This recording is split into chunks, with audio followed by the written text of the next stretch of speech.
right. Welcome to another episode of 7 Million Bikes, a Vietnam podcast. You're here with Niall Mackay, and my guest today, she is the founder of Easy English Vietnam and Easy Vietnamese, two language centers here in Saigon. She's also known as the seasonal host on the best ever food review show. If you don't know that, make sure you check it out on YouTube. It has, what I think now 6 million subscribers. She'll tell us that in a minute. And she has a background in digital marketing. So welcome to 7 Million Bikes, Thuyen Vo. How are you today? Thank you. Great intro. Yeah, I'm great. How are you? I'm not too bad, not too bad. I should have asked before we started, did I pronounce your name correctly? Because my Vietnamese is famously bad. Um, I say 90%. Go on, you can tell me the correct pronunciation and I will still get it wrong, but please tell me. I mean, you shouldn't feel bad because, Sonny on the show, he he tried many times. So it's actually Thuyen. Twin. Yeah. Okay, I can get twin.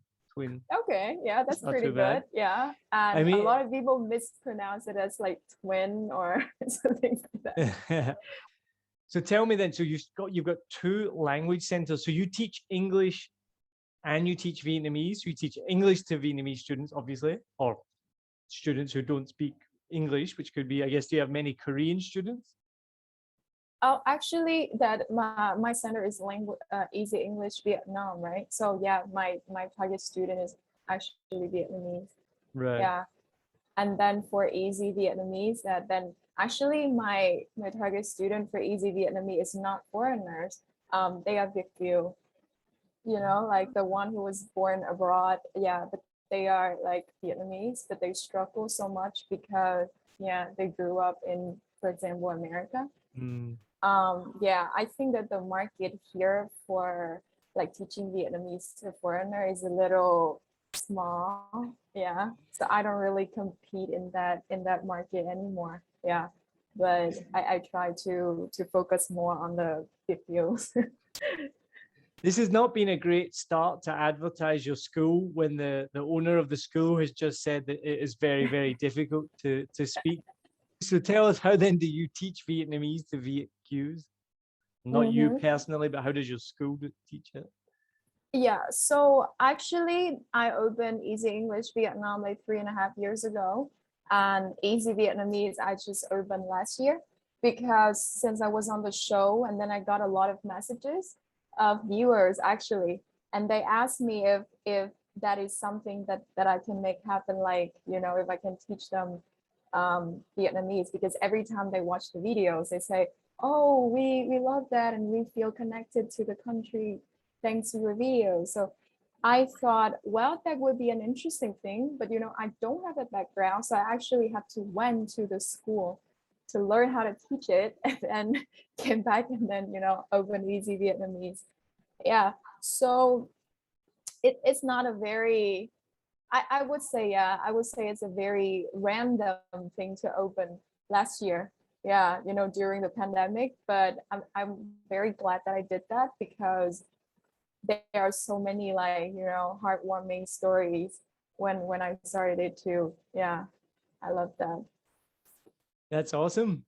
You said there, you mentioned that you're not marketing to foreigners because the market is so small.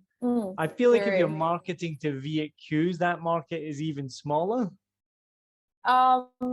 Yeah, but I don't think a lot of centers target Viet Kieu, like, yeah, I think it's very, if you know that if you go on like expat groups on Facebook and you see that people like they even want to teach for free, and there's nothing wrong with that, right? But I just feel like there's a lot of people in Saigon has been doing this for a while, but I focus more on like I don't want to use the word trendy, but it's more like an updated kind of Vietnamese that you can use. For example, if you're in your 20s, yeah, then you would love to come back to Vietnam and use a little more updated Vietnamese, right? Because a lot of people like the second generations in the US, they actually learn Vietnamese from their grandparents or their parents, and they feel like they stuck in time. like in 1975, right?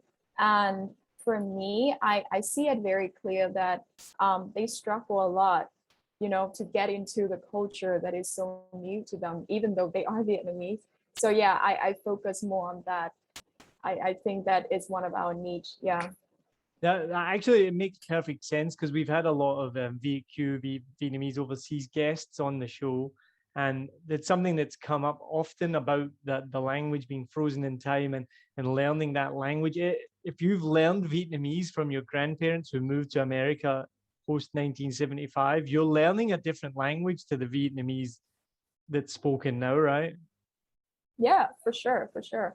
And yeah, I think sometimes sometimes that even if they learn with me and they come back and they talk to their parents, maybe their parents won't get it.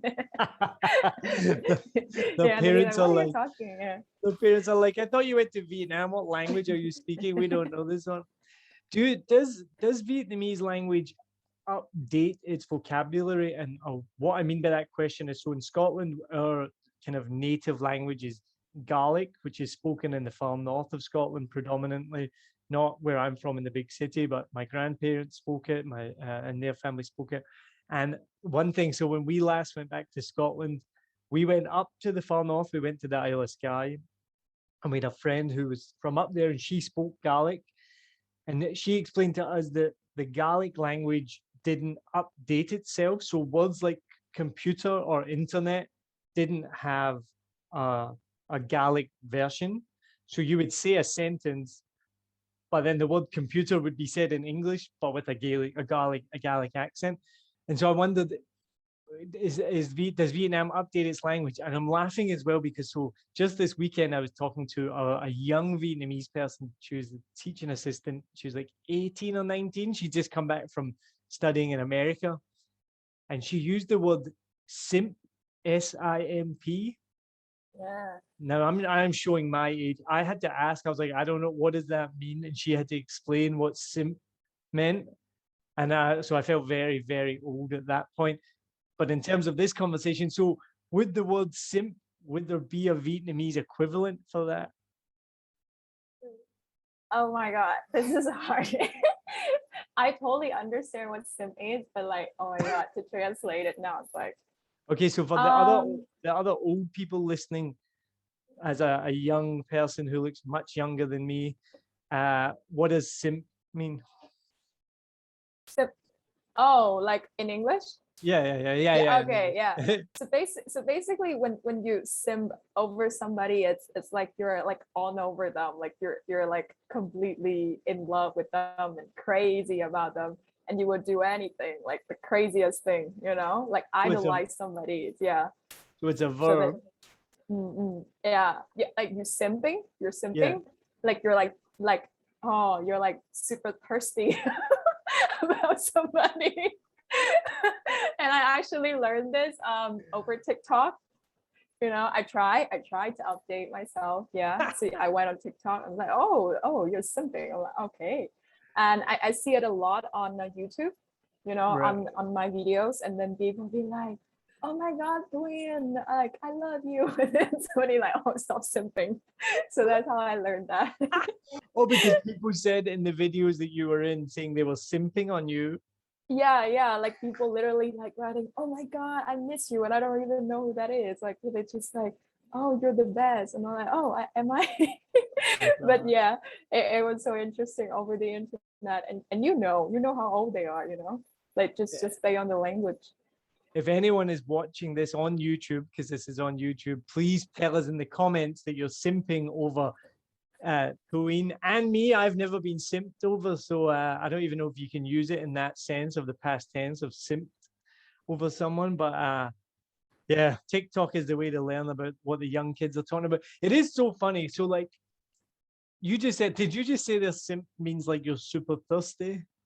Yeah, I mean, Right. yeah, like So you're again, all over it. yeah, I mean, that's like a new phrase. I think I had to look that up or I had to guess the meaning from context like a couple of years ago, heard that used, and it's like, what does that mean? You're like, oh, right. Oh, okay, I get it. It's like these new phrases that pop up. And then I use Reddit. I've learned a lot of kind of things from Reddit over the over the years, and I've definitely, I can't remember, think of an example, but I've definitely had to Google stuff to be like, what does that even mean? And then you find out the meaning, and then I'll say it or I'll know what it means, and my wife will be like, how do you know what that means?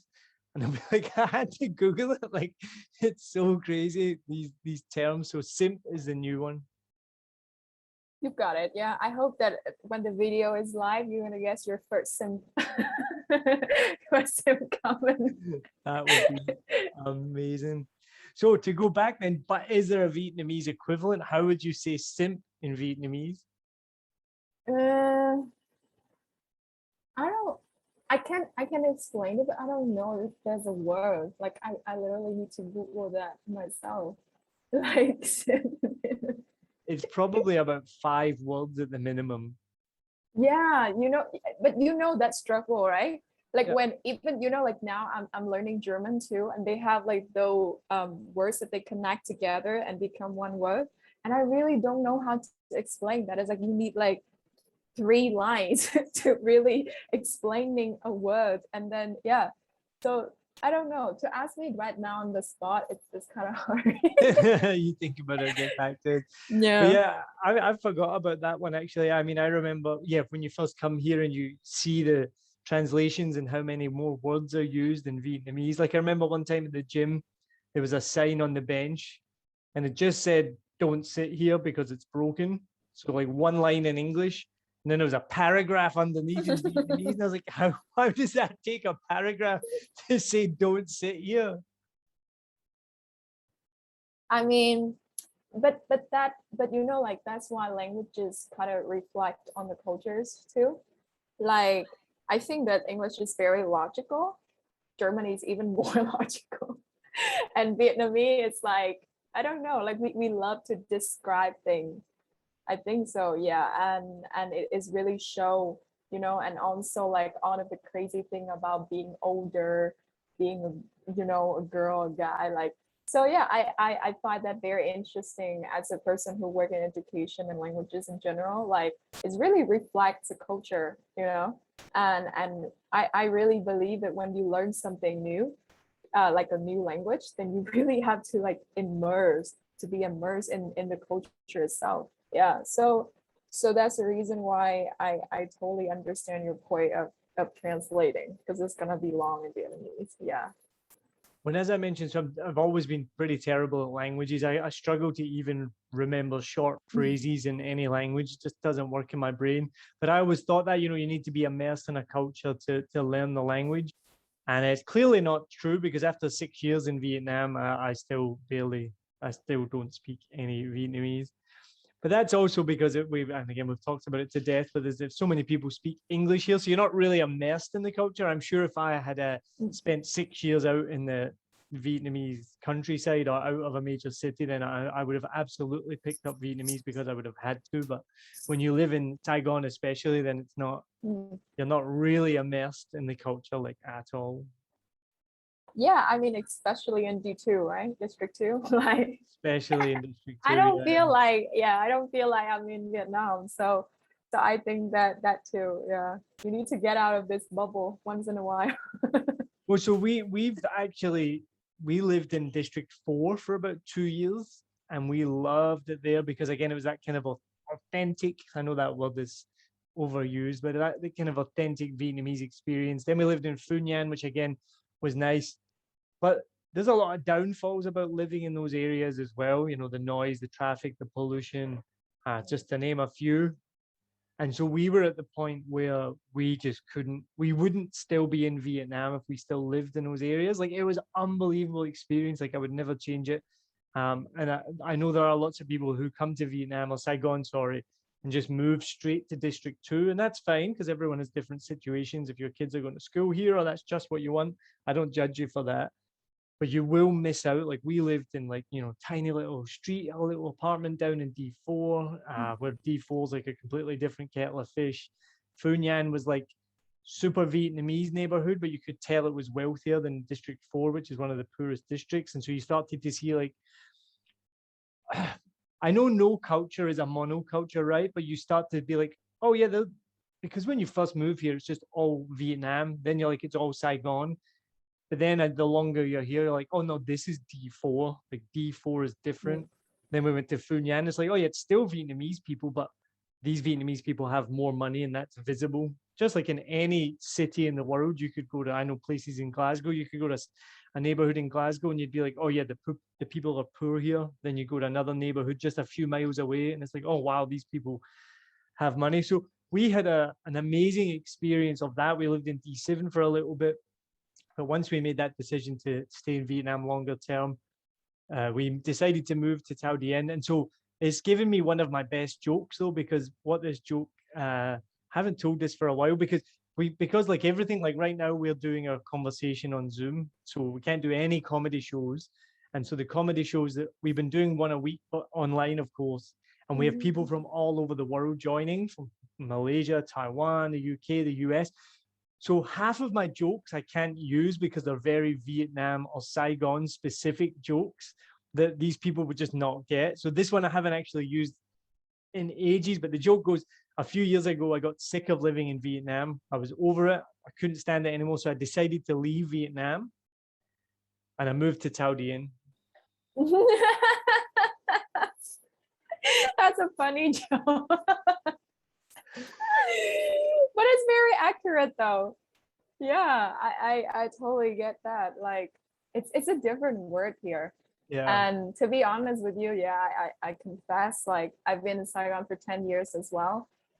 But yeah, I don't really get out of the bubble. Like I only been around like apartment buildings. I never really like get out in like a real house in a real neighborhood. Yeah, so I used to judge people that lived in the bubble and things like that, and now I am a full bubble wanker. Like I love it here. But the thing is, wherever you live, you don't really leave very often. When I lived in D4, like spent most of my time in D4. When I lived in Thuyen, I spent most of my time in Thuyen. Well, the thing was, when we lived in Thuyen, we started coming to District 2 more and more. So it was like, well, let's just move there because we're traveling here so much. But so I used to judge people that lived here, and now I'm one of those people, and I stick up for them and defend them because it's definitely like, it is what it is, and it's one of the things for me when we lived in District 4. Well, you know what Vietnam's like. There's so many schools, so many like government primary schools, because there's so many school children in Vietnam. It's such a young population, so you can't go more than like 200 meters without coming across another school, right? So both apartments that we lived in separate parts of District 4, both had a school across the road. And you know what it's like, a Vietnamese school at 6 in the morning, 6:30 in the morning. I'm sorry. Yeah. For some reason, the speaker just started to play. Okay, good. Sorry. That's all right. And you know what it's like with a Vietnamese primary school, 6 in the morning, 6:30 in the morning, the loudspeaker comes on, everyone's chanting, yelling. So every morning we were getting woken up at like 6:30 a.m. from the school. Then during the day, the mobile phone shop underneath our building would have a loudspeaker on pumping out like dance tunes like Vina House. I had to go down and be like, can you turn the speaker off? There's the same tune on repeat all day. And they were like, oh, no, but it's a promotion. I was like, I don't care if it's a promotion. I'm like upstairs, like I live here. Then you get at nighttime, then it gets to like 11 o'clock. You've got the guys on the street singing karaoke with a loudspeaker. So there's all these things that, and I hear some people try and make themselves sound really cool. They're like, oh yeah, no, I live in Vietnam. It's really cool. Yeah, no, it's such an experience. And you're like, yeah, it is an experience, but it like sucks for a lot of the time, and it's not just a foreign. I don't think that's just foreigners that say that. I spoke to plenty of Vietnamese people that hate karaoke at 11 p.m. and hate being woken up at 6 a.m. by the school kids. Like, I don't think that's, but maybe correct me if I'm wrong. Is that just me being a foreign wanker, or the Vietnamese people feel the same? No, we feel the same, right? But I think that the older generation or the people, who live in like local area, that I think it just become the norms for them, because they just be like that for so many years. Yeah. For me, it's definitely like something crazy to hear something at 6:30 because I'm like, no. Yeah, but I think it becomes the norms for them. Yeah, and that's the reason why they don't really pay attention that much, even though, yeah, it's not It's not relaxing. No, it's not something you look forward to in the morning. No. Well, one thing that we've noticed, and again, correct me if I'm wrong, and maybe this ties into what you just mentioned about the older generation, is that Vietnamese people just seem to have this incredible ability to drown out noise. Like what do you mean? Like they just don't hear it. Like they just drown out. Like you know what I mean? And maybe that's the older generation, because we'll hear things like that are just infuriating, like this loudspeaker, for example. Like that drove me crazy. But I'm the only one that's being driven crazy here. Like everyone else is just going about their day normally. And that's just a small example. I do feel as a Westerner, and I've lived in quiet places all my life. Like I love the quiet. Like I lived on a summer camp in the winter. It was 64 acres with 3 other people. So, and we've lived in New Zealand, and where I lived in Scotland is silent. So I'm used to silence, and I don't just mean quiet. I'm used to silence. So I am very irritable with noise, and I know that's my thing. But I do think that Vietnamese people have an incredible ability to just drown out all background noise and pay no attention to it. I think so. Yeah, we grew up with really loud noises in general, you know, and yeah, like your podcast name, 7 million bytes. We hear it every single day. Like we get used to it, you know. I think maybe we have like a shield kind of that we made for ourselves. Yeah, I think so. So we get used to that for sure. But I totally understand that. Yeah, like if you're in like quiet area, then you're like, this is nightmare. Yeah, for sure. And I think that's exactly what it is. But and we've guessed that that's the reason is if you've grown up with that noise all the time, then it's just, you know, you don't notice it. But I've got an interesting question you've made me think of.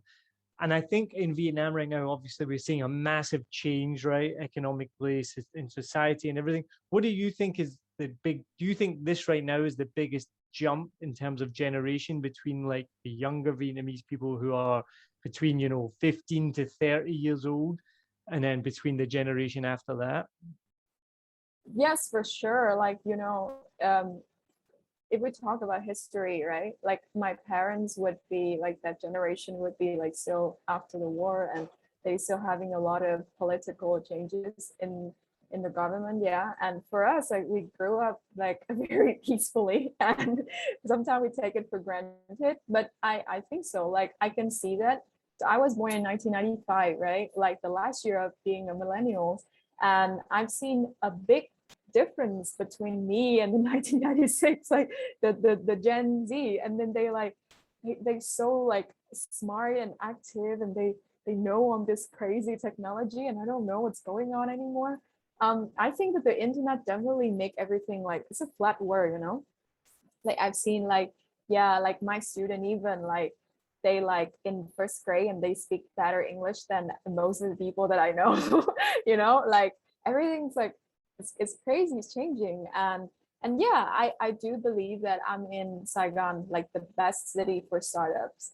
And yeah, as a startup owner myself, I think, wow, like this is exciting, and it's never happened before. And even the government, they quite open. I know that a lot of people think like, oh, Vietnam is a communist country, what's going on? But I think that yeah, the government is definitely aware, and we are quite open to, you know, international investment or even like just the influence. Yeah, I do believe that it's a very exciting time, apart from Corona. Yeah, but in general, you get my point. Yeah. That's a given. That's a given, right?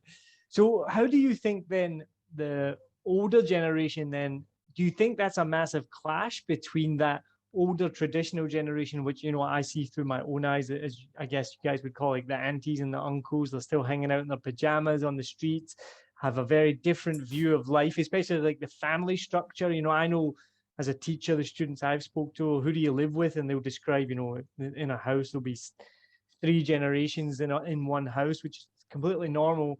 As you've mentioned, we now have apartment buildings all over Saigon. So that means that obviously people that are that millennial generation, like you mentioned, they're not staying at home anymore like traditionally, I would imagine. And they're now moving into apartment blocks, having a nuclear family. I hate that term, nuclear family, but you know what I mean? They're having 2 kids, 3 kids. husband and wife in an apartment, not living with the auntie, the uncle, the grandma, the grandparents, all of that. So I don't know much about that kind of clash of cultures. Is that a thing, and how does that play out, I guess, is my question. Mm. Um, because I've told you that I've been in the bubbles for a long time. So I do believe that my circle is similar to me. And maybe that is the reason why that I have this perspective of things are changing.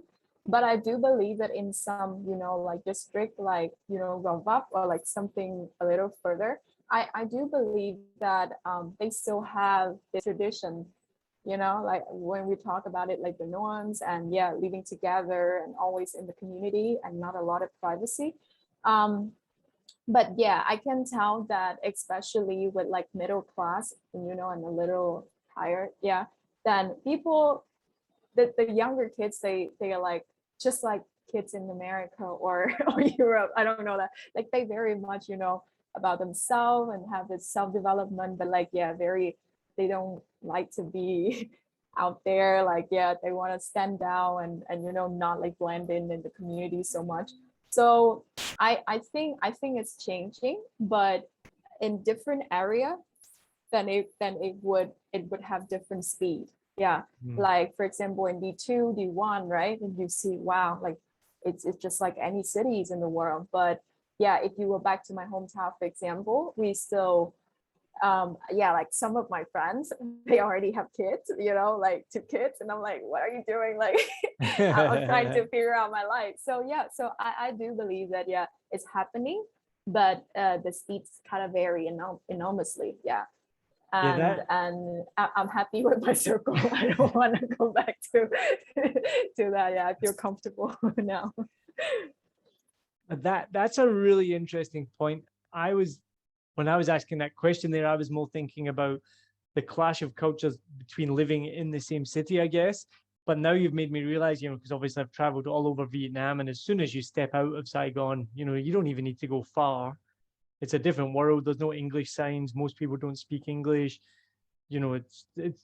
I mean, you only need to go half an hour drive, if that, out of Saigon, and you're in a different world. And then, so what town are you from? Where are you from? So I'm from Quảng Ngãi, and Okay. do you know where it is? Probably not. I know the name. Yes. Yeah. So it's like 2 hours, 3 hours from Da Nang. And yeah, it's not a very touristy city. So yeah, a lot of people kind of pass by without stopping. Yeah. But it's beautiful, and we famous for the Lison Island. I was just about to say, I do know Quang Nhai. We went to Lishon Island right before lockdown. That was the last place we went to. We had an unbelievable time there. Yeah, we still got black garlic that we're eating right now. It's my favorite thing in the world is black garlic. So good. Awesome. Yeah. So we famous for that island. Yeah. Not us, because I'm not from there, but we in the province. Yeah. So famous for garlic and onions. Yeah.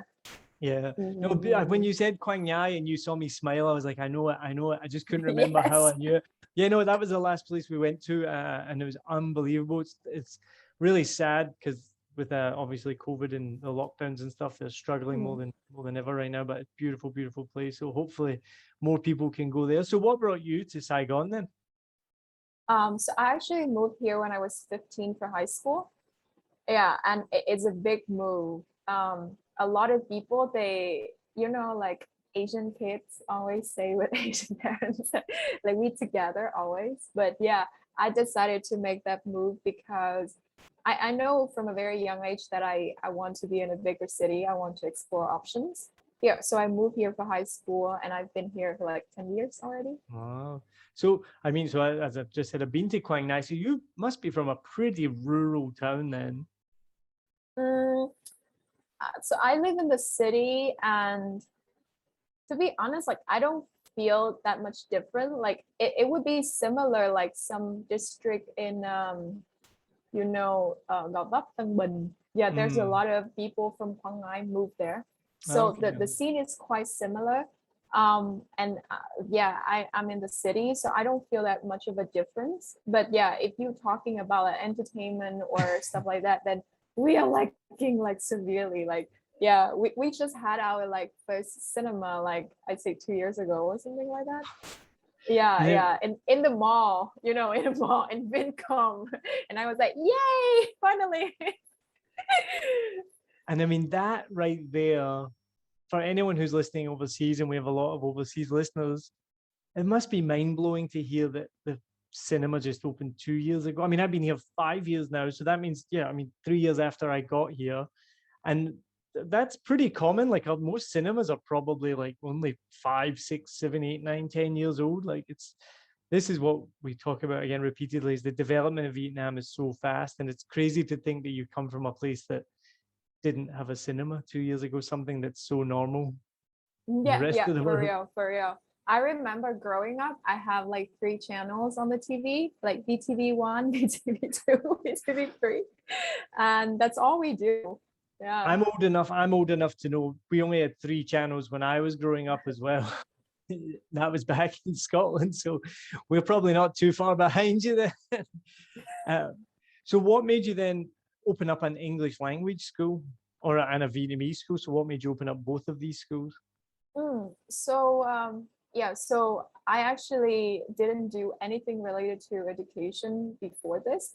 Yes, but I have the background of digital marketing, and yeah, after me and my mentor, we stopped doing Redbook is a mobile app. The company we do together, and I was just like, oh, what do I do now? Like I don't know.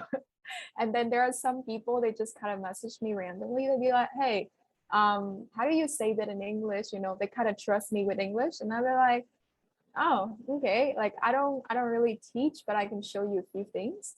And then my boyfriend at the time, like back then, he was just basically told me like, you know that you can actually make a business out of this, right?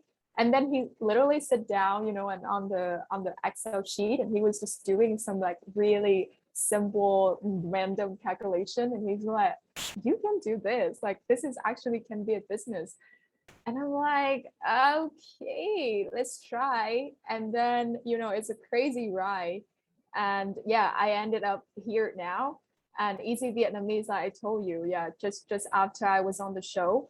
And I believe that I was kind of naive back then, but it's helped, with entrepreneurship. It's really helped to be kind of naive and then just come in and then, just try. Yeah, and that's how I started. I do think that I have this influence of my mom. She's a teacher as well, but she teaches literature, and my dad is a journalist. So I do believe that I'm in this environment, yeah, where I kind of have this I tend to go into education, but I kind of refuse it for a while, kind of denied it and say, I don't really want to go in there. Yeah, but later I figured that I really love learning, and I think this is something that I want to do for a long time. Yeah. That's awesome. Do you think eventually Vietnam will become almost like the Philippines in terms of like everyone can speak English as a second language? Well, actually, the numbers are not saying that. Yeah, so I check, and then we kind of in the bottom, yeah, of like countries in Southeast Asia that actually speak English. I do believe back to my point of um, like the income difference, the gap. And I see that very clear now in Vietnam. Like if you go to like a rural area, like it's sad. Yeah, and people don't really get access to anything. Like education is like a luxury. And I think that we need to work on that first, like make education kind of accessible to everybody. And that is something that I believe in, and I'm trying to do that. Um, yeah, but I think it would take quite some time, yeah, to kind of balance that gap, yeah, between like rural area and then cities like in Saigon. You see that in Saigon everybody kind of like very much about it, right? Like speaking English is kind of cool. And yeah, it's like a cool thing, and it shows like how smart you are, which I don't believe that. But a lot of my students, when they come in, they have this kind of like they don't feel so confident. They have this insecurity that they think that if they don't speak English well, that they kind of hide everything, they hide everyone. And Yeah, so I think so. I think the numbers are not saying that we're catching up, and I hope so. But yeah, I have hopes, but And I think it would take quite some time. Yeah. do you think again that's going to be something else that is unequal, like you kind of mentioned? So the people with money, the people who are wealthier, their children especially, and which is going to be like those people tend to live in the big cities. There will be more bilingual people in the big cities, and I can see that happening already. Which is then, as we mentioned, as soon as you go out of those cities, then it just drops to almost zero, right? Hmm. Yeah, and I think Vietnam, like in South Asia, we close to like Singapore, um, Thailand, Malaysia, right? And you can see that like on those countries they are kind of multicultural, yeah, like the Indians and the Chinese, yeah, and the Malays like all together. In Vietnam, we don't usually see that. We only see Vietnamese, and that is something that I encourage, like my students or people that I know to travel, just because you would have like a different view, and then you would have this motivation to be bilingual or to kind of discover different culture and not be so judgmental in general. Yeah. So yeah, I think Vietnamese people are very friendly, but we kind of sometimes quite judgmental towards different races. And I hope that I think that the younger generation, not so much. Yeah. But yeah, the older generation, they need a little bit of time. Yeah. And thanks to the internet and everything, I think it's getting better. Smaller. Yeah. But yeah, I think so. I think a lot about geographic situation as well. Yeah, like we don't really see other different kind of people that much. Yeah, if you come back to my hometown, people will be like, wow, so white, so hairy. And then I'm like, don't say that. But yeah, it's purely curiosity. Yeah, like they don't mean anything, but it's just like, wow, like something so new. And they assume that you would have like a totally different lifestyle, and yeah, everything's different. They don't see you as like a human being. They see you as something different. So I mean, like, no, yeah. At the end, like we all humans, yeah. And yeah, and I think that it has a lot to do with education, yeah, like the knowledge that you gain and the experience, yeah. And it's interesting what you say about like Malaysia, for example. You have Chinese, Malaysian, Indian, Malaysians, and you have different melting pots of cultures, right? And I guess Mm-hmm. even growing up, I've talked about this to my wife, like even growing up in the UK or in Scotland, we would learn about America being like the melting pot or a mosaic because it's all these different cultures. And that's what kind of made America and still makes America's story so amazing, so great, and almost unique and different because it's all these people from all over the world came to live in this one place. And so you have this melting pot of cultures.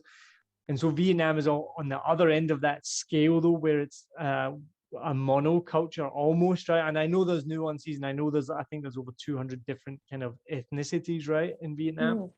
but it's still pretty much all the same, right?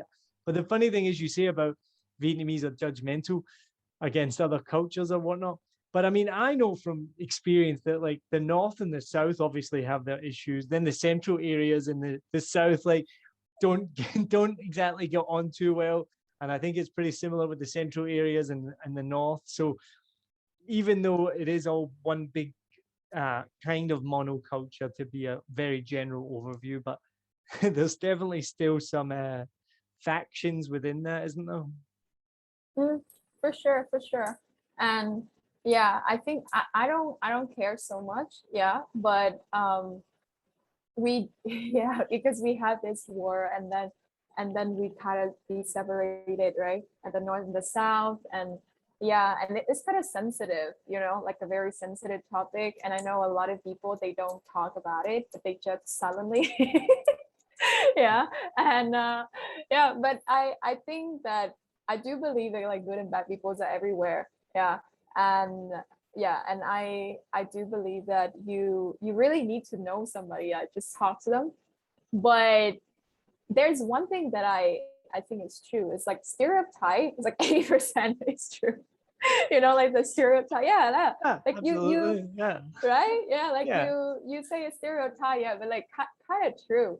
But I think we need to kind of like just laugh it up, and then just kind of look at that in like a funny way, and then try to get better in some ways. Yeah.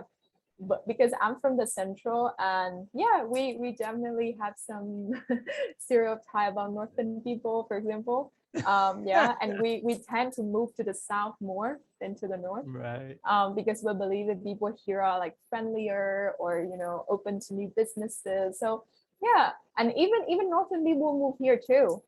So I think that they are very much, we are all very well aware of that fact.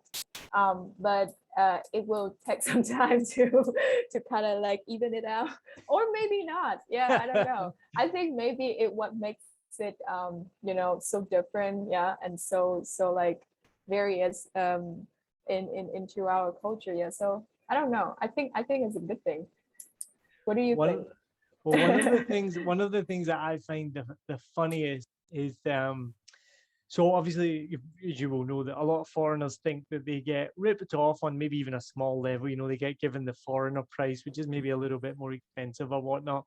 But what I've been told by Vietnamese friends is that Vietnamese rip other Vietnamese off more than a foreigner gets ripped off.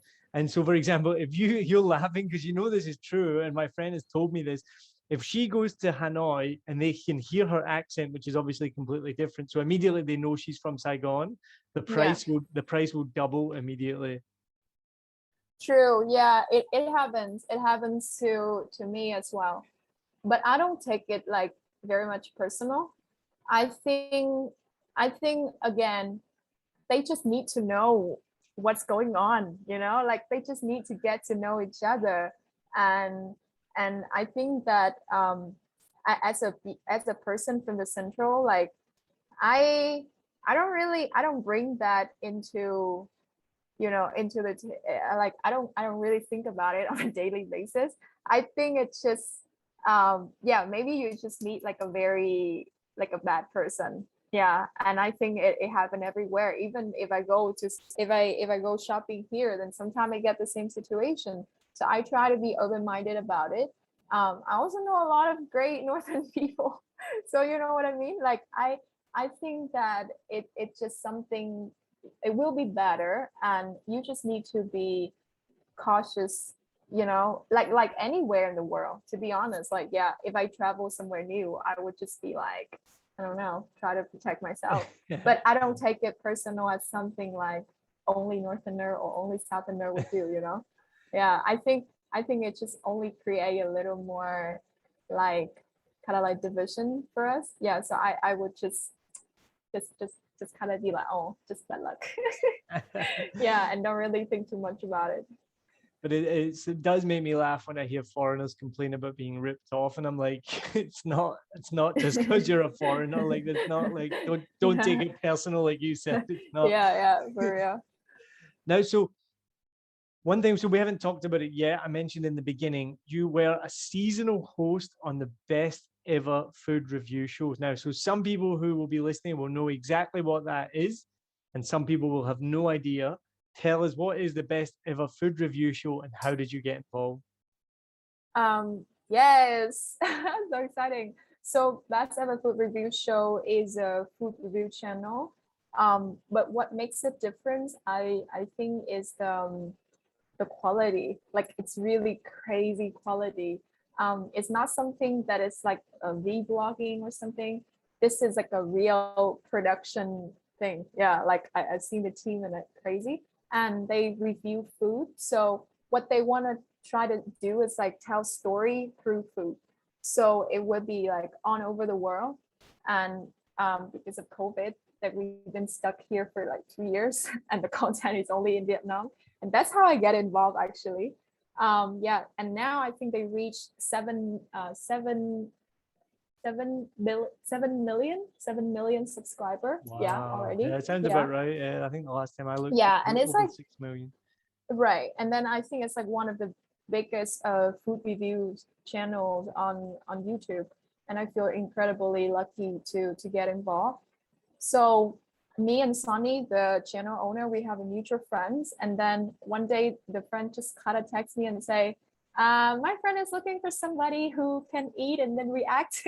Like, do you want to get involved? I'm like, okay, it sounds fun. And I have no like prior experience, you know.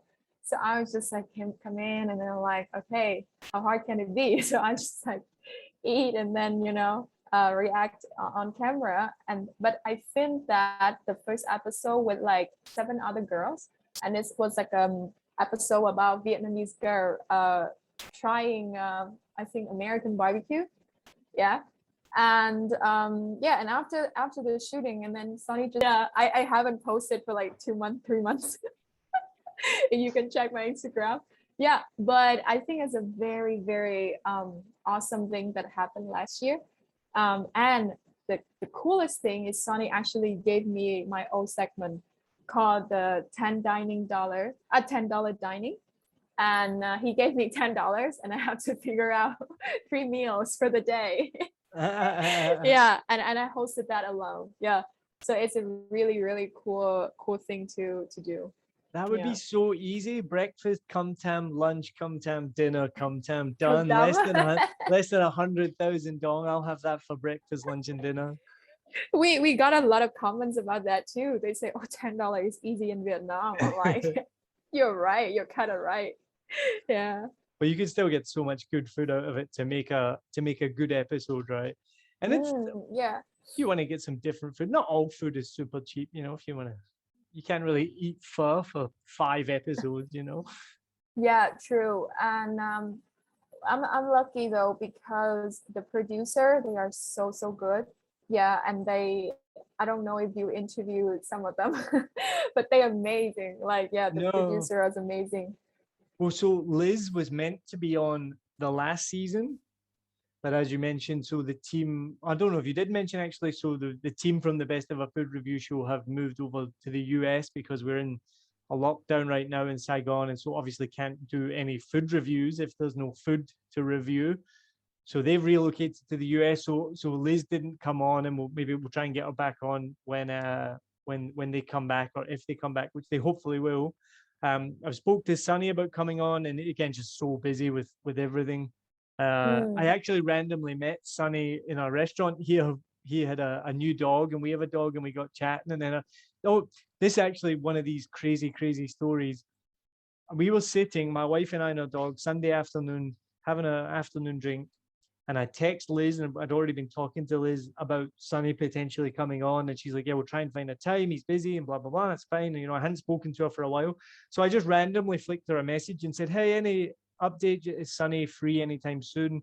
And she hadn't even responded. And I promise you, like about 30, 60 seconds later, Sunny walked over to me with his dog and had a question about dogs. I can't remember what it was now.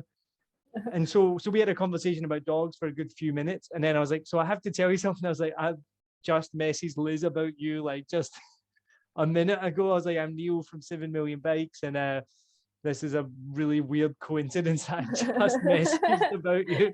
And now we're having this conversation. So we've messaged back and forth a couple of times.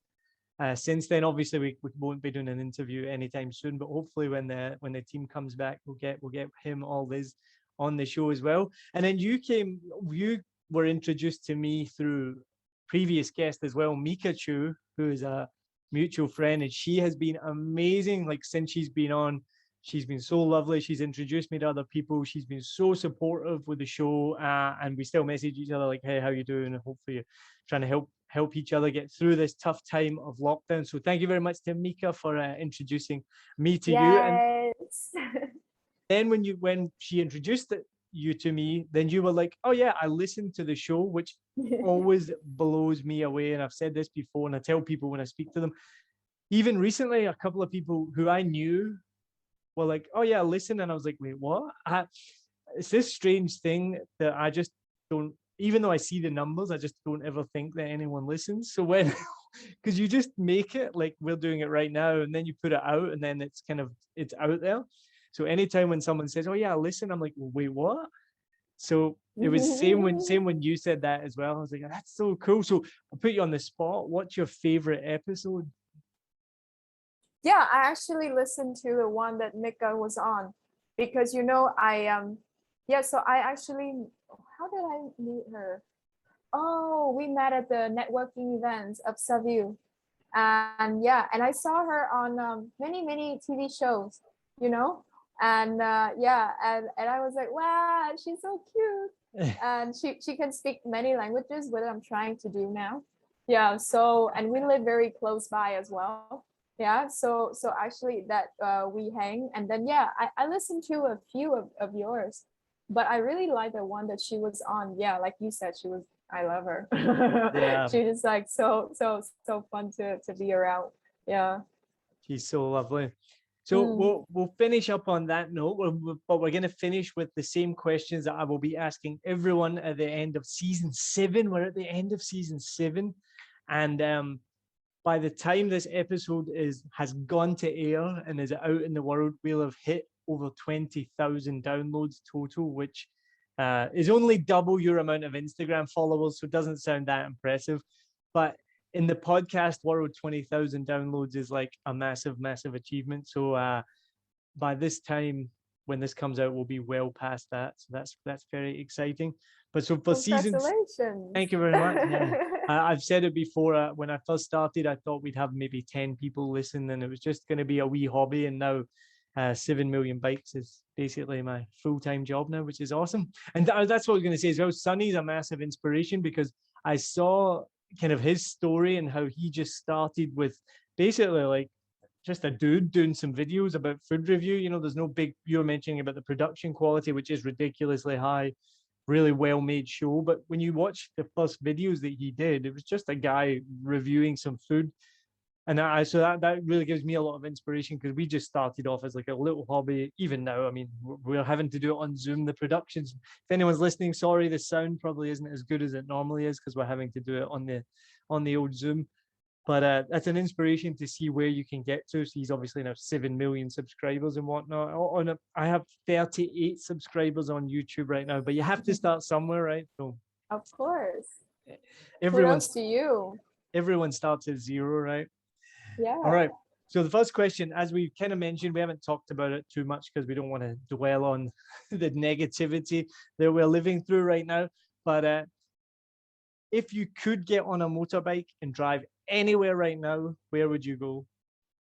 I don't want to disappoint you, but this is a very hypothetical question for me because I don't drive. But yeah, if I can actually do that in real life, then I would love to come back home now. No, but wait, Yeah. wait. You can get on the back. You can get on the back of a bike.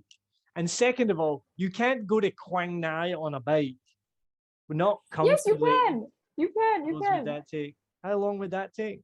Like a day or two. Yeah. You can. I mean, I guess you can. could if you had a really nice big bike, you made a day trip up. I mean more about like if you were to just jump on a little Honda Novo and you can go somewhere nearby.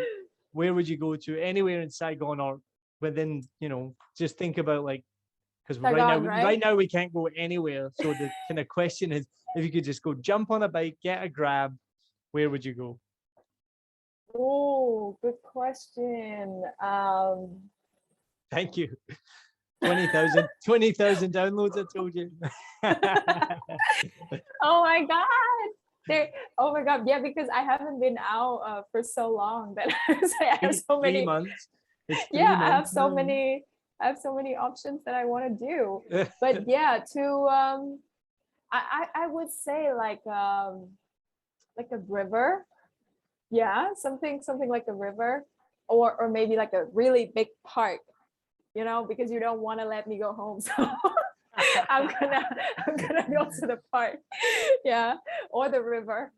These are amazingly specific answers. This is like when you talk to one of your students, a river, the park. No, where would you go? Or I can just want to go back to Salah. Yeah, I also have the apartment there, and I love the view. Salah is very nice. Yeah, you got the big lotus flower, right? Is that Salah?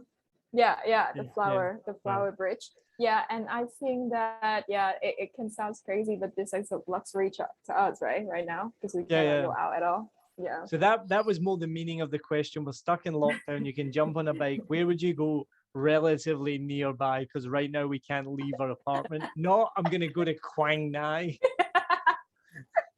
But maybe I need to explain the question better next time. Right. Now, still on the topic of lockdown, what has been the most challenging thing about the past 3 months of lockdown for us? So right now we're at the end of August. By the time this comes out, we'll probably still be in lockdown.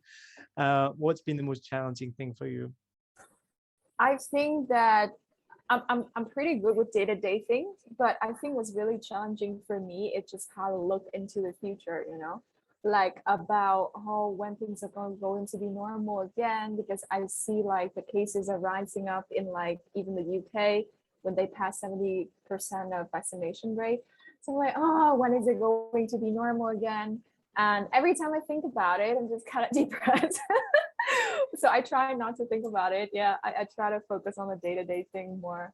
Yeah, very challenging. I try not to answer these questions because I don't want to. If I answer them every time, then I'll be answering them 10 times for every episode. But in this case, my answer would be the same as yours. Like day-to-day stuff's not too bad, but right now thinking about the future is really difficult. And anytime I do let myself think too far ahead, it's quite depressing and quite worrying. Because like you said as well, it's not just here, it's worldwide. So it's let's not think too much about the future. But on the flip side, what has been the best thing about lockdown for you? Time for myself. I love that. Yeah, I think I'm I don't know if you can tell, but I'm a very social person, and I need that. I need to get out. I need to talk to people. But it's true that when you always spend time outside, then you don't really, go back and then really like ask yourself questions and know who you really are. So yeah, during this time, I've been reading a lot of books and I've been doing a lot of healing. I know I sound like one of those guru online. Go back inwards and meditate. Yeah, but that's what I do every day. And I think that I understand myself much more now. And yeah, I love this because I don't have FOMO anymore because everybody stay at home. So I can spend this time and then really like, think about what I'm gonna do, like about my job, like about what I'm doing right now, and do I really want to do that and stuff like that. Yeah, so I think a great time for myself to think and not scared that everybody is moving and doing something. Everybody stay home. Yeah, that's a good one. No FOMO. yeah, no No one FOMO. doing it. No FOMO. I like that one. Yeah. So what in Vietnam shocks you the most? I've been thinking about these questions and I'd be like, hey, I'm Vietnamese, right? Things shouldn't shock me, but I think it's the ability to balance everything on a motorbike. You know that, right? Of course. I've seen that and it surprises me every time. Like, how can you got like the whole fridge or like, I don't know, 10 Cow? chicken and then a pig? Yeah. I don't know. Yeah. I don't get it. Like they can balance anything on the motorbike and they can ship to you like within days. I'm like, God, this is crazy. Yeah. The ability to balance things on a motorbike. My final answer. See, you just said, how could I answer this as a Vietnamese? I totally knew you could have an answer for that. Of course, things would shock you even as a Vietnamese. So again, on the flip side, what pleasantly surprises you about Vietnam? I think that the ability to just get through so much. I think like Vietnamese people, I know that I complain sometimes about the fact that, oh, we are so much in the community and, my privacy but I think I just love that, like how people can be in a community, and just be so nice and always share things with others. And they always think about, even like I don't know my neighbors and I feel bad. I should know, and I love that about Vietnamese. Like we always, in this community and growing up as well. And I think that's the reason why that we've been through, like 1,000 years of Chinese invaders and, and 100 years of like France and America. And we're still here, with the language and the people, even we so close to China, but we still Vietnamese, and I think that is what I love the most about Vietnamese. Like we are just so what is that word? Oh my Resilient. God. Yes, I'm an English teacher. Please cover that. That's okay. We all forget words all the time. That's okay. Yes, but not an English teacher. Yeah, and we just have this ability, you know, to just get through things. And I'm so amazed. Like I always wonder, like, if I'm like my parents, you know, in that position, I don't know if I can get through it. I'm like, no, I'm like so not ready for this. Yeah, but they did that. They go through war and they go through, you know, all the changes, and they still here and they doing better than ever. So yeah, I love that about Vietnamese. Yeah. Oh, I love that answer. That's brilliant. That's a perfect way to finish up. So normally I would give my guests the opportunity to promote their Instagram or whatnot, but you don't need to promote it because you've already got 10,000 followers and you don't care about them. You don't say that. But if people do want to follow you, if they want to learn more about you or your schools, this is your chance. Tell them where to find that information. Yes, since we live in Vietnam, I rely wholeheartedly on Facebook and Instagram.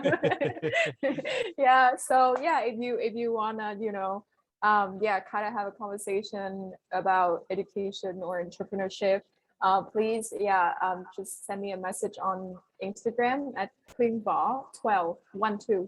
Yeah, because Thuyen is already taken. And yeah, there's already 11 more of them if you're number 12. Yeah, right. And then I hate to put 12. And then Facebook too. Yeah, you can follow Easy English Vietnam and Easy Vietnamese on Facebook and Instagram with the same handle. Yeah. And yeah, thank you very much. I really appreciate this time because, you know, we've been in lockdown and this talk is just so awesome. Yeah. And I can have this chance to share with everyone. Yeah. I hope that you guys maybe can pick up, you know, learning languages during lockdown. Maybe it's a good thing. Yeah, not with me. You can learn with Duolingo. Yeah. Yeah. But I really want to promote learning. Yeah. I hope that everybody, you know, keep being curious and keep learning, and it will help you go very, very far. Thank you. I have a horrible confession to make. I downloaded Duolingo at the beginning of this lockdown and I haven't opened it once. No. So on that note, we'll finish. I've embarrassed myself enough. Thank you so much, Thuyen. It's been amazing speaking to you. Thank you for listening as well. Stay safe, stay strong, and we will definitely all get through this eventually. Awesome. Thank you. Thank you for making, you know, the podcast so I can listen to. And now you can listen to your own episode. What an inception. Yay. Meta. Thank you very much. Thank you.